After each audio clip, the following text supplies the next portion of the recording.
ప్రజల సమస్యలపై ప్రతి విషయాన్ని కూడా మనం స్పందిస్తూ ఎవరికి ఏ కష్టం వచ్చినా సమన్వయం చేస్తూ ప్రతి వాళ్ళ సమస్యని మనం క్షుణ్ణంగా మన దృష్టికి వస్తే దాన్ని పరిష్కరించాలి.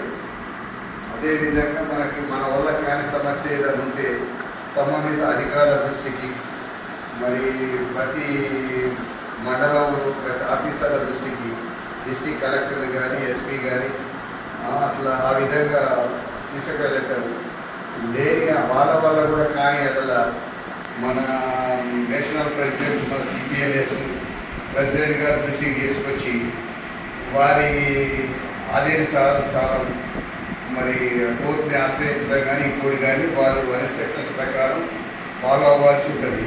కాబట్టి మన టీం అంతా ఒకే దీని మీద మనమంతా స్టాండర్డ్ అయ్యి అందరం కృషి చేయాలని నేను మనస్ఫూర్తిగా కోరుకుంటూ మా నేషనల్ ప్రెసిడెంట్ గారికి మరోసారి ధన్యవాదాలు తెలియజేస్తున్నాను.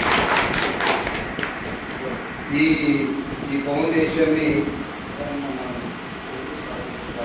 ఫౌండరు, దానికి మా నేషనల్ ప్రెసిడెంట్ సయ్యద్ అబ్దుల్ కరీం గారు దాన్ని ఎంతో సుదీర్ఘంగా దాన్ని తీసుకొని వచ్చి ఈ సంస్థని బ్రహ్మాండంగా నడపడం జరుగుతుంది. మిగతా టీమ్స్ అన్నీ కూడా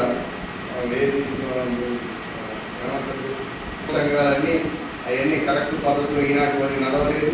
గత 15 సంవత్సరాల నుంచి కూడా కంటిన్యూషన్ ఈ సంస్థ మంచిగా నడిపిస్తున్నటువంటి రాజ్బాబు గారికి కానీ, ఈ నేషనల్ ప్రెసిడెంట్ సయ్యద్ అబ్దుల్ కరీం గారికి కానీ మరోసారి నేను ధన్యవాదాలు తెలియజేస్తాను.